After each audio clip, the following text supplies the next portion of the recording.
How do you prepare to become a physician? How do you prepare to apply to medical school? Our guest has written a book on the topic after 2 decades in medical school admissions. Join me for this fascinating conversation. Welcome to Admission Straight Talk, the podcast dedicated to graduate admissions and helping you approach the application process thoughtfully and successfully. Your host is Accepted's founder and world-renowned admissions guru, Linda Abraham. At Accepted, our mission is to get you to that unforgettable moment when you read your acceptance email and shout, "Yes, I'm in!" Confident you'll be attending the perfect program to help you launch the career of your dreams. Welcome to the 420th episode of Admission Straight Talk. Thanks for joining me today. Will you be ready to apply to your dream medical schools when MCAS opens in the spring? Will you be competitive at your target programs? Accepted's Med School Admissions Calculator can give you a quick reality check. Just go to accepted.com/medquiz, complete the quiz, and you'll not only get an assessment, but tips on how to improve your chances of acceptance. Plus, it's all free. Again, use the calculator at accepted.com/medquiz to obtain your free assessment.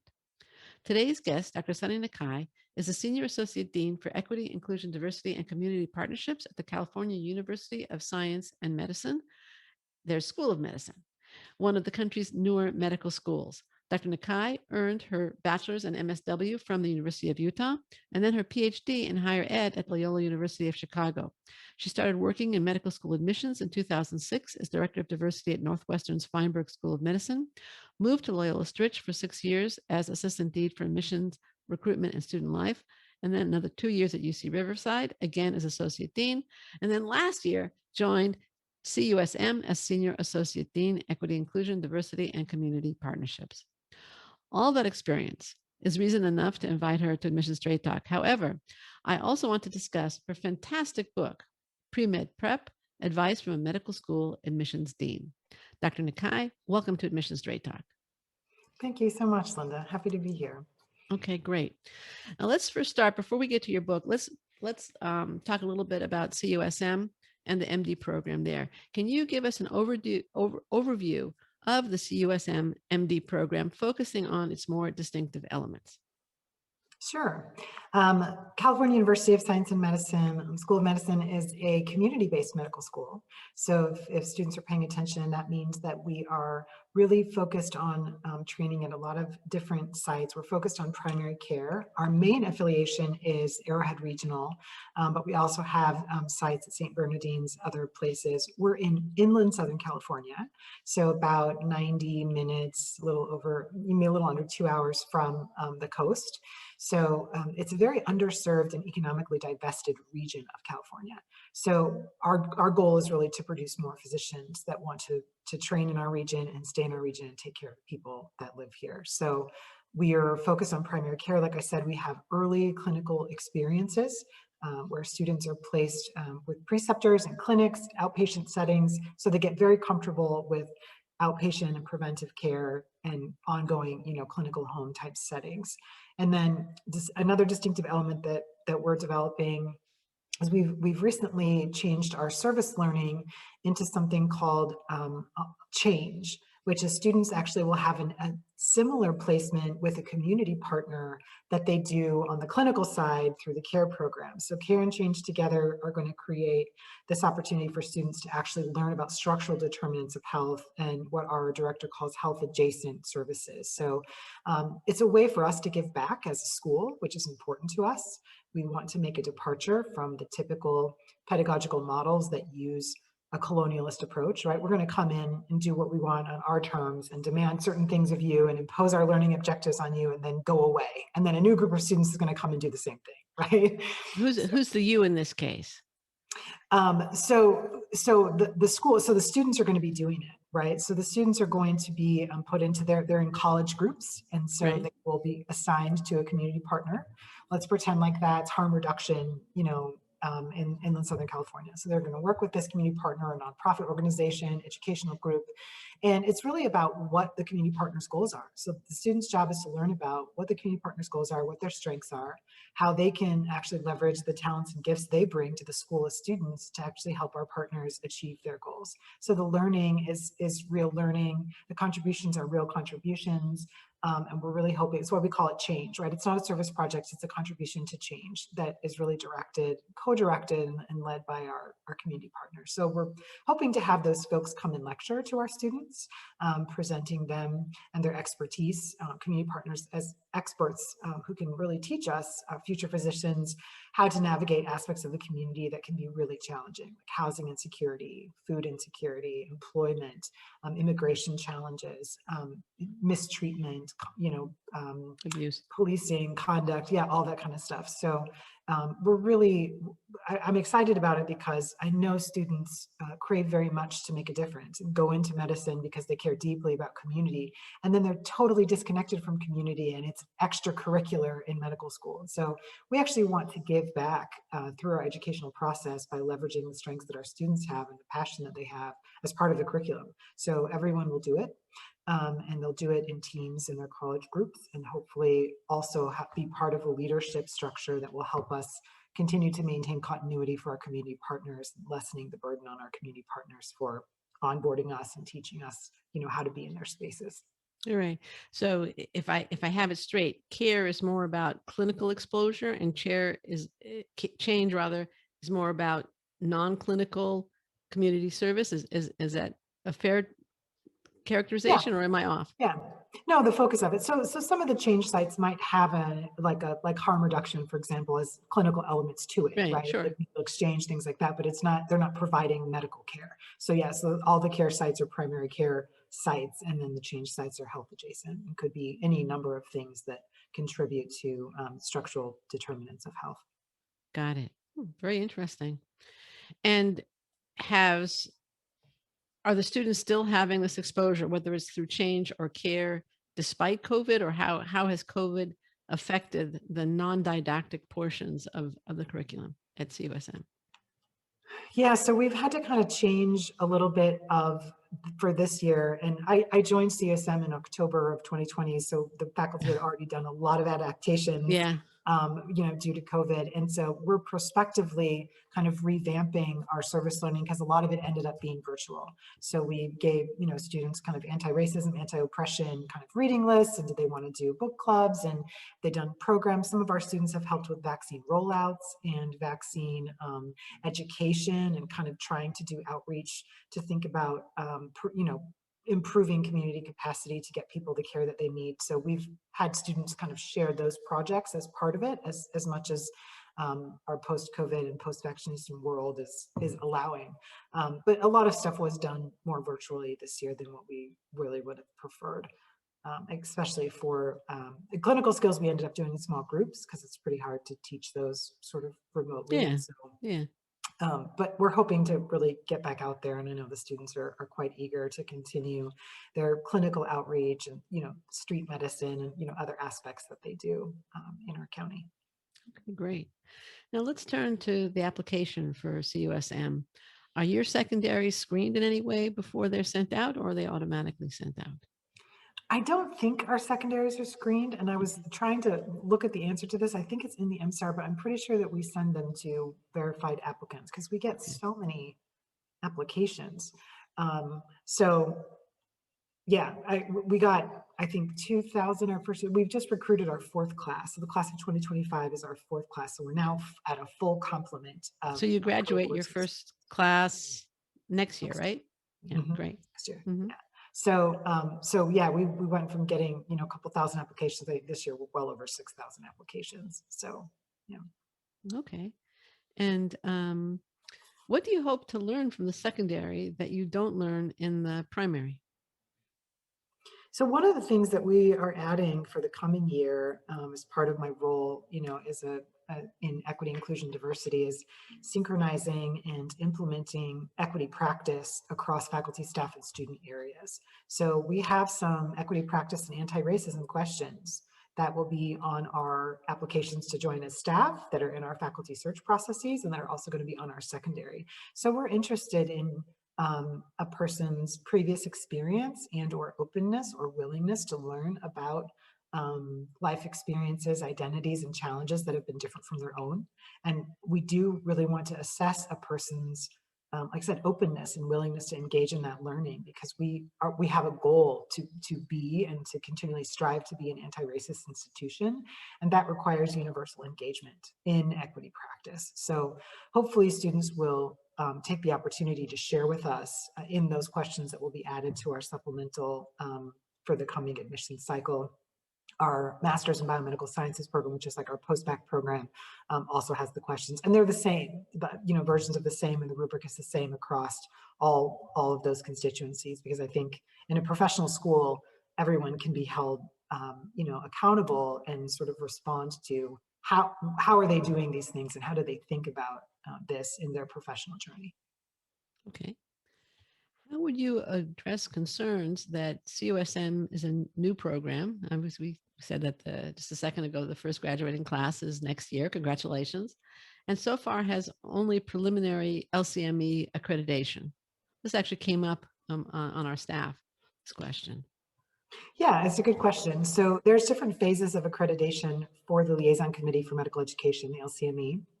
And so you sort of apply and say, hey, we're thinking about becoming a school. And they say, okay, we're going to allow you to submit an application or not. And then you submit your application to become a school and you get provisional accreditation, which means, okay, we're going to let you actually submit the full docket of things, and you're not actually allowed to recruit or do anything. You're allowed to tell everyone, hey, we're starting a school, but you can't do anything else. So once you actually pass your provisional accreditation, you get preliminary accreditation, which is what we have. And the LCME comes back much more frequently in your early phases of developing a school to check on your policies, but there's a lot of aspects that they can't do a final review on until you have a graduating class, right? So how did you do and what are your training? And so we have these continual processes. I feel like we meet every week. We have a dean that's over compliance and accreditation, Dr. Secchi, and he's amazing and really kind of galvanizes all of us around this planning. So we are accredited. We're allowed to recruit, graduate, train students. Even if something went wrong with our accreditation, students who are at the school will be considered graduates, and then it would be sort of moving forward. We wouldn't be able to, allow admit more students. Yeah. So I've been part of several site visits for LCME. I have a sort of either good luck or bad luck, I guess. I landed at a school. When I was at Utah, we did accreditation visit. I was at Northwestern for 8 years. I caught the front end and the back end because it's a gosh. cycle. So literally walked into accreditation and then had to do it again right before I left. And then Loyola actually did accreditation while I was there. Oh, and you are in the middle of well, you're very experienced, that's for sure. Yeah. So it's like, I don't know if it's a blessing or a curse, but I keep landing in places where accreditation is like on the table. So, yeah, having been part of our discussions now for the last 6 months, I'm confident in our ability to meet the requirements. And I think that we're doing an exceptional job and really trying to innovate and do things differently, right? And that's what I love about CSM. It's why I chose to join, is there's such an openness to new ideas and such an openness and willingness to improve. And we've started a lot of equity practice and engagement around equity, inclusion, and diversity. And it's been great, to work with our community and have it, sort of be part of what we're trying to shift and shape an inclusive culture. Okay, great. Let's get back to the application process. Of course, right now it's May now, as Dr. Nakae and I are speaking, though the actual interview will air in a few weeks. And some people have accepted offers, some people have outstanding offers. You have a wait list. You're presumably drawing from your wait list. How do you view letters of intent or correspondence from waitlisted applicants? I would think positively. I mean, I'm not the admissions dean at CUSM, but I know I've been involved in admissions at a lot of schools, and I don't think it ever hurts, and I say this in my book, I don't think it ever hurts to advocate for yourself, right? And to professionally let people know sort of where you are. We don't know anything. And so if we have silence, we might assume you're really interested or not. The longer the season goes past the drop date, April 30th drop date, the more certainty admissions deans want that if they reach out to an applicant and make an offer, that applicant will accept, because we are always eager to fill our classes and to get our classes seated. So letting people know, hey, I'm still interested, or I have another offer, but you're still my number one choice, I'm holding out, it's helpful. And just providing a small update about, these were my grades from last semester, or I've continued to work in such and such community organization, or I'm working on a manuscript, just small little snippets of sort of what you've been doing is helpful, I think. And it can't hurt, unless you do like one of my applicants at Stritch one year and like literally sent an email every day and finally had to like help them recognize, okay, you might be thinking that this is you being really persistent, but actually we get, hundreds of emails a day, and this is outside of the bounds of professional behavior. And the applicant was like, oh, I'm really sorry. And I was like, good to have this chat. Good that we had this chat. Yeah, I bet you can have lots of stories of maybe not just from the wait list, but where applicants just don't quite get what is required of a professional. Yes. And, I have, as I have a chapter on professionalism in my book, because I really was like, we need to be much more explicit about this. And, I love millennials, Gen Z, Gen Y, like I love working with students. You probably can tell from just how I write about them. You're right. And I do think that we need to be more explicit in this whole, like, well, you should know better. And it's like, but people's learning modalities socially are really different than they used to be, right? And so we have to take that into consideration and kind of get outside of our own head sometimes. And so I wanted to present a little bit about, this is how we see you when this happens, right? When you bring your mom to interview day, we kind of scratch our heads a little bit, like, and these are just sort of things that if we can't add it up, we tend to sort of go away from it. But versus things that we understand or interpret, we tend to be much more in favor of. And that's just sort of how, the nature of bias and how it all works. But I thought it would be helpful. Originally, my title for the book was like Behind the Admissions Office Door. Like I wanted to sort of peel back that curtain and help applicants understand how their behaviors are interpreted and how they're going to be viewed. The mom coming to interview day, maybe the mother should have a better understanding about professionalism also. Yeah, but not every parent gets that professional context, and we didn't know if they'd like driven together and there just wasn't anywhere else for them to sit. I mean, they could have hung out in any number of public waiting areas in the hospital, sort of away from like right outside our door all day. I mean, one of my staff was like, maybe they're in the witness protection program. Maybe they'll get a it's not really their mom. My staff was like, do you want lunch? Like, I mean, it was just, because Loyola, we're such a warm place. It's such a hospitable place. And it was just so odd. And we just wondered, like, how's this person going to do, like interview day for a professional program? It's just, really a strange practice. So, of course, COVID has affected lots of things in the admissions process. And one of the things that I think it most affected was the interviews. I think all medical schools are having virtual interviews this year. Next year, public health policies permitting, do you plan to go back to in-person interviews, or do you plan to stick with the virtual ones? I don't know what our committee's gonna do.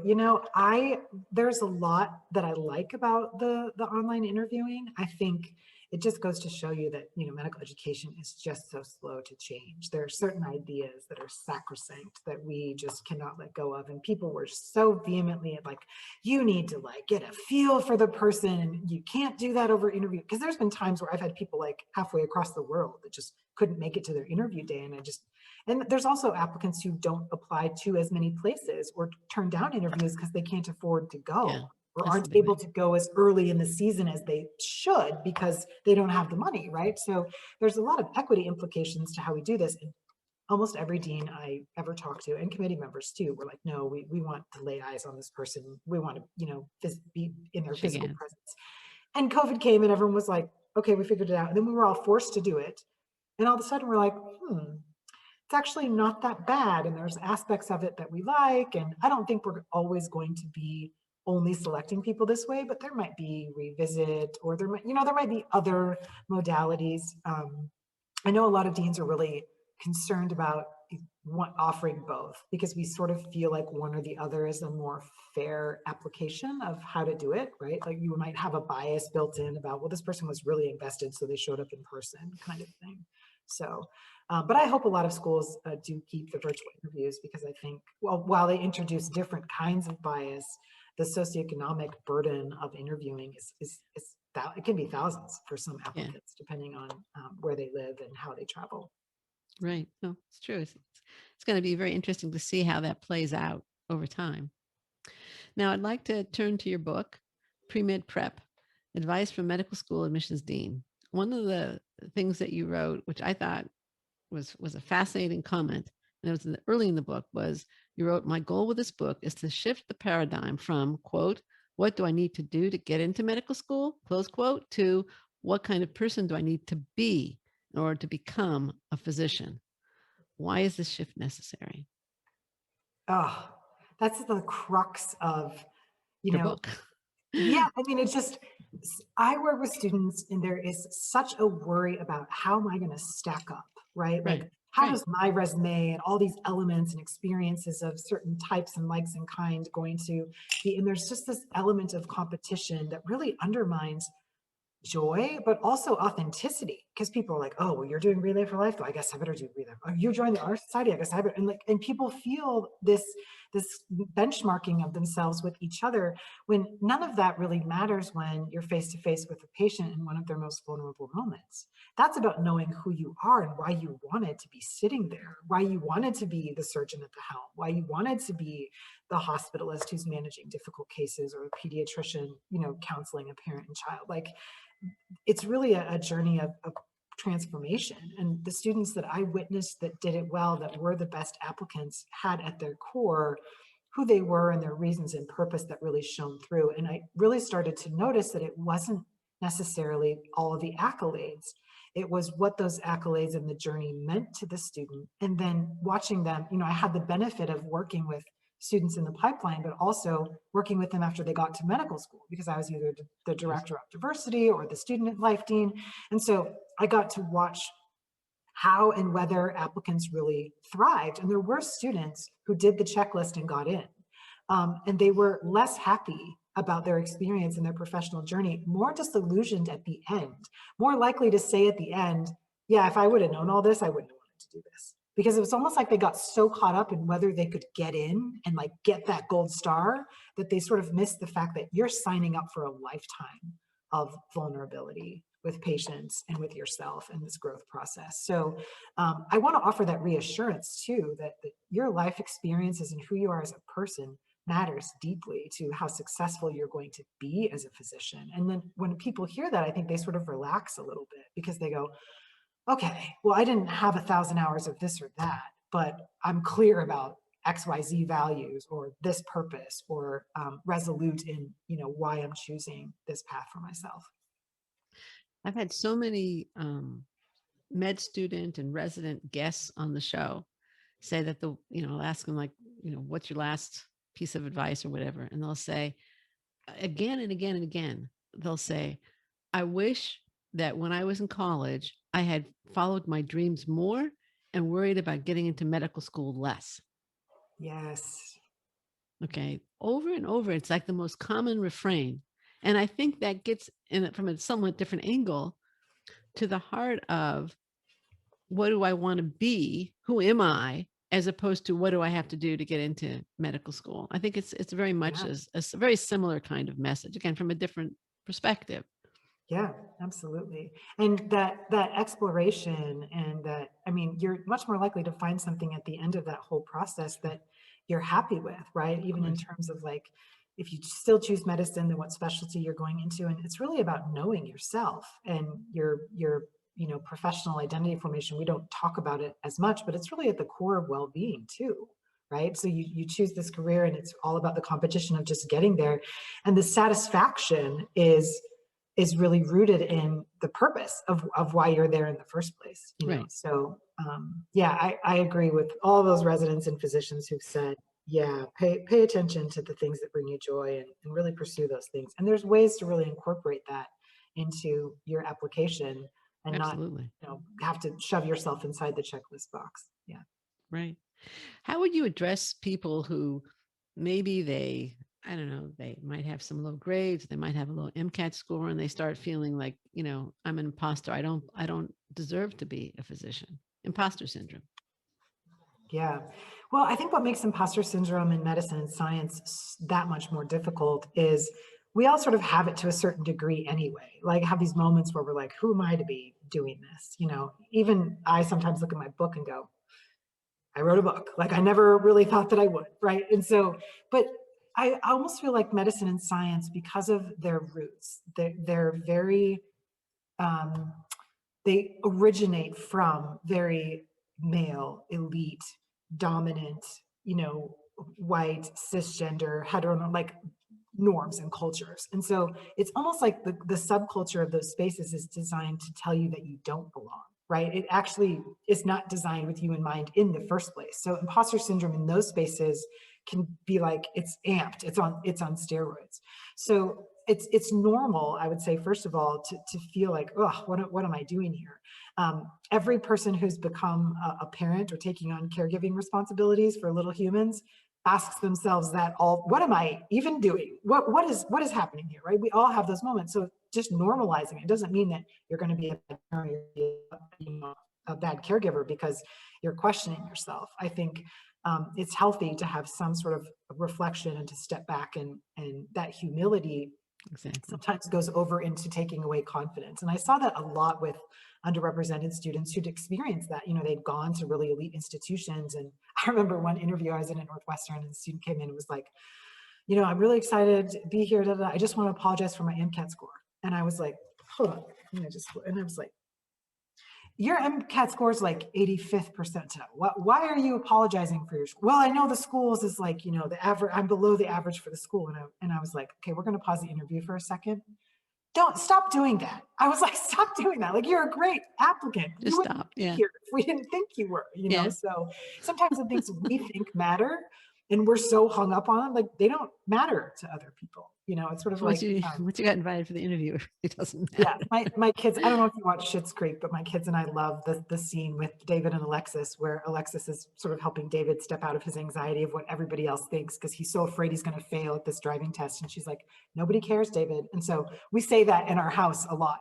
I have middle school girls, kids, and my son's 15. And so sometimes they'll be like, oh, this person, this, and it's like, nobody cares, David. Like, oh, what if I do this? And such and such. Nobody cares, David. Like, just, you're in your own head with all that stuff, Yeah. So. Yeah. Of course, that's very typical of teens too.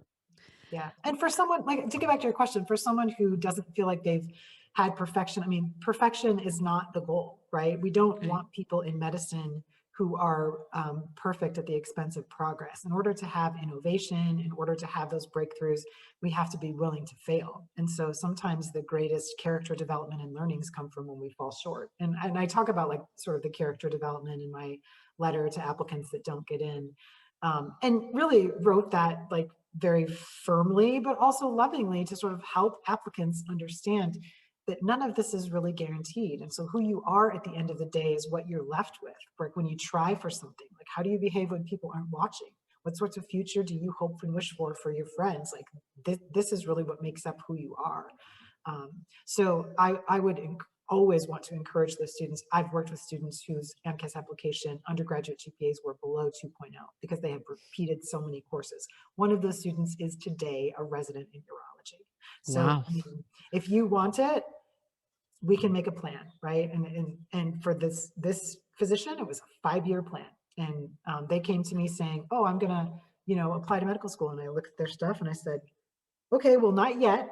You are, but not yet. And let's figure out how to get some post-bac coursework under your belt. We need to improve your MCAT score. We need to get some research experiences. Like you're going to really have to overcome, this record to even try and really get your foot in the door. So, but it is possible. And I just love that I know students that have persevered, and even in medical school practice, connecting when students sometimes don't pass their boards on the first attempt.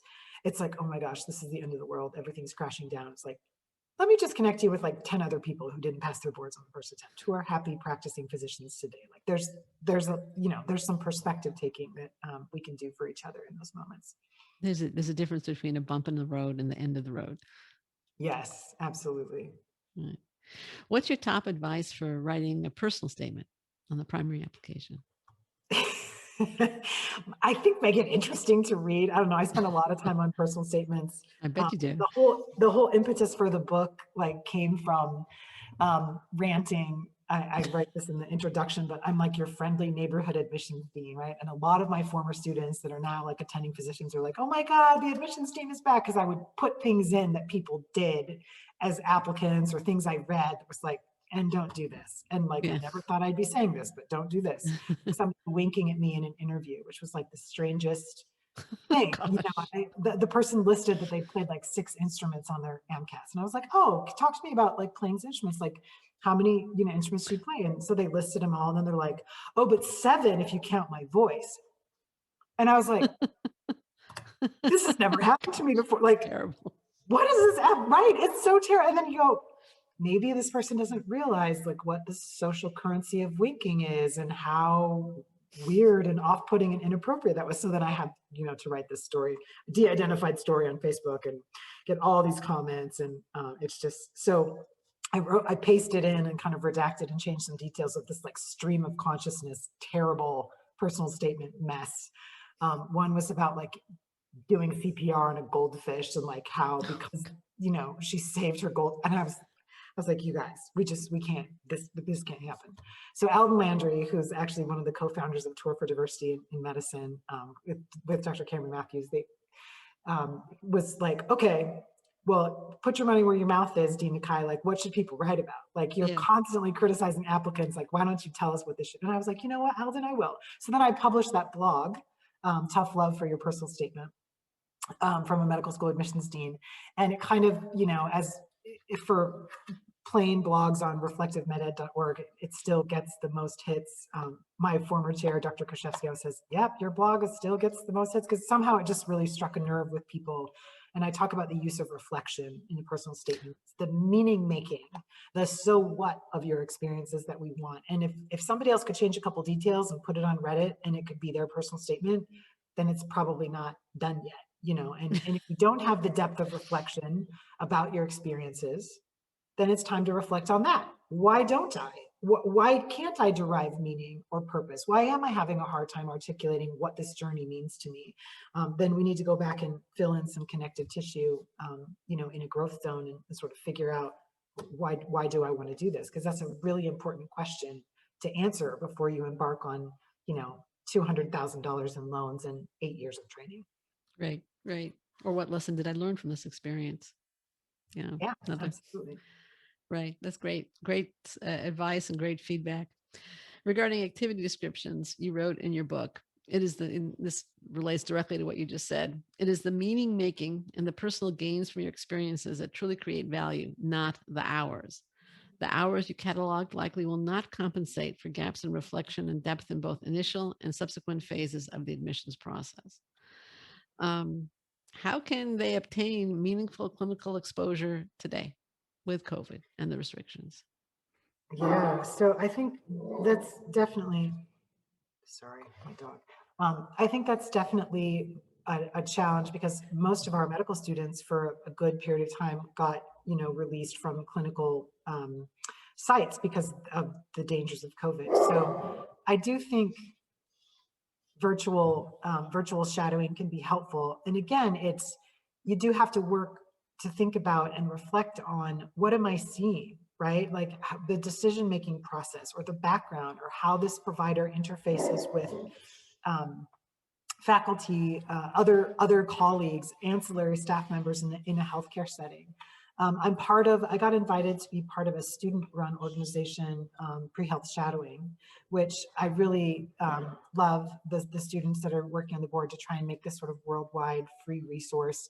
And again, this is why I love, Gen Z and the I generation, because they saw a problem and figured out how to create this global organization to solve it in a couple of months, right? And I think that, meeting with them, and I got this invitation, and I was, albeit admittedly skeptical about this, come and be on our board. And we went to the first meeting, and it was so well organized and so well thought out, and really they had access and equity and those types of things at the top of the list for why they wanted to exist in the first place. And it was a very, very soulful and purposeful group of students. So I think reading books and listening to podcasts is a great way to expand your worldview and do some of that reflection. It is a form of like vicarious learning, right? You're not there in person, but you can listen to the stories, and that really does increase your bandwidth for understanding the role of a physician, how healthcare goes together. And there's a lot of podcasts by current physicians that are really accessible. Several of my former students actually do them. Wendy Goodall McDonald does one called Dr. Every Woman. She talks about women's health and all sorts of stuff. She does fun, like parodies of pop songs to talk about women's health issues. You should have Wendy like on your podcast, Linda. Like she's amazing, Dr. Goodall McDonald. And there's one called Chocolate Medicine, which is like I think 4 Black women physicians, and they talk about different health topics, and they're trying to make these things much more accessible and kind of integrating and bringing in unique aspects of Black culture into medicine. So there's a lot of listening and reading you can do. There's books about physician experiences. One that we had our students read years ago is called Attending Children. The author is Mormon, and it just goes through like the medical student, resident, and then attending physician experience as a pediatrician. Not a beach read though, because I was reading it because our students were going to read it, and we were on vacation in Florida, and I'm like sitting by the pool and I'm just bawling. She's like working with patients. My husband's like, what are you, this vacation, what are you doing? Like this book and then the patient. But anyway, so those kinds of books, How Doctors Think, Jerome Groopman, there's lots of great stuff. Atul Gawande writes great stuff. So you can do your own learning and really be in charge of your own learning. And it is possible to shadow and learn absolutely nothing, right? And not really be present to the experience. And so it's not just what we hope you get from shadowing is understanding what you're getting into, getting insight around doctor-patient relationships, the challenges that doctors face. And you can get that through other mechanisms, even in the time of COVID, through other media forms. Yeah. Now, is the pre-health shadowing that you're now on the board of, is that virtual shadowing, or are they? It is virtual shadowing. Yeah. So they record all the sessions. They have all on their website, and they try to encompass a broad scope of pre-health areas too. So it's helpful. So I guess since in-person shadowing is very difficult, if not impossible at the moment, you feel that virtual shadowing is as good a substitute as you're going to get at this point? I mean, you feel it's an acceptable form of clinical exposure? Yeah, I've always worked with students who couldn't access clinical exposure because I work with a lot of Premed first-gen students, undocumented students. So sometimes the students don't have the time for a while when some hospitals require Social Security card, different types of onboarding processes for volunteers. And so I had undocumented students that weren't able, to get clinical exposure in that way. And hospital shadowing has become much more restrictive because of risk management. So when I first started in med ed 20 years ago, we just call up our docs and say, oh yeah, can we send some high school students your way for the day? And it was fine. Now they have to get all the immunizations and all the titers and do the same kind of medical clearances that our medical students have to do. And there's expense to that and a lot of red tape and delay for that. So it's not as simple as it once was anyway. So I want to focus on the learning that shadowing is supposed to get. And you can get exposure to health professions, medicine, in these other means that, and some people get it through taking care of someone in their own family, growing up with a person with a chronic illness or a sibling that has a disability. I mean, again, what kinds of insights have you gained from those experiences? I think it's helpful to be able to shadow and sort of get in there, but plenty of people have gotten into medical school not doing that. And it's, can they answer the questions, around what a day in the life of a doctor is like, or what are the current challenges facing physicians, or, why is physician wellness such a thing these days? I mean, do you have insight into a profession that you're essentially asking to join? So I would really defer to the purpose of those activities rather than being there in person. A lot of people feel like, oh, I have to be a scribe, and if I'm not a scribe, then I'm never going to get in. But there are students who've scribed that are not good candidates, right? Because they're not paying attention, or again, they're using a very checklist kind of mentality. Well, I've got my 1,000 hours, so I should be able to submit this, and then Dean Nakae is going to just push me right on through because I have all these hours. I mean, it's not that simple. All right. Now, most of our discussion has revolved around applicants applying this summer or in the midst of the application process, right? Applying this summer to matriculate in 2022. What about applicants earlier in the process? Maybe planning to matriculate in 2023 or planning even for, dreaming about becoming a doctor further into the future. What should applicants who are 1 or more years away from applying, not from matriculating, be doing? How should they be becoming the kind of person who can be a great physician? Yeah. So I've been listening to a lot of Brene Brown lately. I love all things Brene Brown, super fan nerd. But I really think it's about growth and vulnerability. And I write about the growth zone in my book. And the growth zone is a place where you might fail, where you are deeply uncomfortable, where you are building you're skilling up, as Brene would say, in areas that maybe you didn't know before. And so it's really honest self-appraisal of, gosh, like I feel like some students will say, like, I know I'm socially awkward. And I'll say, and they might be a first year undergrad or second year undergrad, and say, okay, what does the growth zone look like for someone who's socially awkward? What can we do? Well, I started volunteering at an intake center for at a temporary housing shelter. So I literally have to meet somebody new every 10 minutes. And I have to practice my skills. I have to shake their hand. They have very different life experiences than I do. I'm able to make a contribution to this community organization, but slowly I'm getting more comfortable with myself, and I'm able to learn how people are taking my cues and really refine some of my interpersonal interactions and my body language. Awesome, right? But I mean, sometimes it's like we want to think about only putting forward our strengths and not thinking about where do we think our limitations are. For some students, it might be, I need to become a better student, not my grades, but actually how I study and how I learn. Because some, we call it the crash and burn. Some students, everything's been easy for them. They're perfect. Then they get into med school and it's really hard and they actually don't know how to study. So then they end up in the Academic Center of Excellence or Academic Support Center talking to our coaches who are like, oh, this is how you concept map. This is how you consolidate. This is interweaving. This is what are those different types of learning modalities that you need to be good at to do a really hard graduate program. So I like for students to take a little bit of an inventory of what their strengths are and continue to focus on those, but also I think, especially early on, what are your limitations or what are the areas that you haven't explored yet that you really want an opportunity to explore and stay open to what speaks to you, whether it's a different health professions area, whether it's something completely different. And I've had students make really wonderful journeys into being health educators, nutritionists. I mean, if you do it right, then you are open to ending up somewhere different than what you thought at the very beginning, right? The rigidity does not often serve us well or help us attend to and respond to where our strengths and gifts really are. I had a friend once whose daughter applied to a certain master's program, and she was very unhappy in the program. And after a semester, she decided to drop out. And my friend and I, and we're very close, we walk every week, was disappointed in her daughter and thought she was quitting. And I said, why should she perpetuate a mistake? She says, what do you mean? So I said, look, she's in this program. She doesn't feel it's right for her. Why should she pay the additional tuition of the next semester? And I think it was a 2-year program, and proceed in a direction she already knows is wrong. Let her stop, course correct, and pursue something else. Right. And, we talked for a few minutes more, and she said, you're 100% right. I'm going to call her when I get home, and I'm going to tell her she should do exactly what she's doing. And she has our complete support.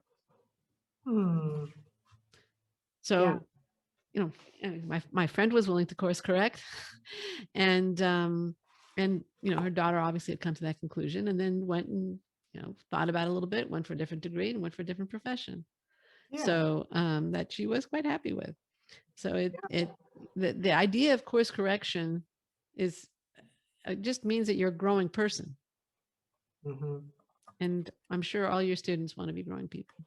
They should at this age. I totally agree. And I think, that includes our interpersonal learning around, growing up differently. And I try to include, because I worked with a lot of students in Utah who recognized that their upbringing was atypical in terms of their overall, in terms of their overall being sheltered, right? Like they'd grown up in this place that really sort of wasn't like the rest of the world or even the United States. And so, their exploration really included, oh, what kinds of things do I need to do to attend to that? And it's kind of the know better, do better philosophy is, yeah, I need to learn a little bit more about the world beyond myself, and continue to be a learning person and focus on that improvement and responsiveness. But yes, pre-meds get pretty stuck in their plans and rigidity, especially around like, I'm going to apply in 2023, and then I'm going to take the MCAT on this specific day, and then they're not ready to take the MCAT, and I go, well, so now you're coming to me, it's 6 months later, you're not happy with your MCAT score, what happened? Well, I knew I wasn't ready to take it, but I told myself I was going to take it in June, so I did anyway. I was like, and now we're here 6 months later. Like, wouldn't it have been better to just do one thing at a time and say, okay, my next focus is really improving my study skills and taking the MCAT. And once I'm sort of think I'm ready to do that, then I'm going to start planning the next phase. But people get so rigid into their timelines and even into their goals and forget the why of like, so why am I even doing this in the first place? And I've talked to pre-med students who are straight up miserable, and I'm like, so is this what, like, talk to me about, is this what you want to do? And things come out like, well, my parents have expectations, or I've always told everyone this is what I want to do, but now I'm not really sure. Or I've had some experiences where I felt really defeated. I'm having a hard time seeing myself in this career area anymore. So I think, having space to question and continue to revisit is really important. Absolutely. Dr. Barry Rothman, who's the former head of post-bac programs at Cal State San Francisco and is now a consultant at Accepted, says many times the fastest way to medical school frequently is very slowly. Yeah, that's a really great quote. Yeah, for Yeah. sure. Yeah. Because it's not about how fast you get there, right? No. It's really about being happy with where you are. And the worst day of medical school is day 2, right? The first day is like, oh my gosh, you get your acceptance. It's amazing. Like, this is a goal you've been striving for so long.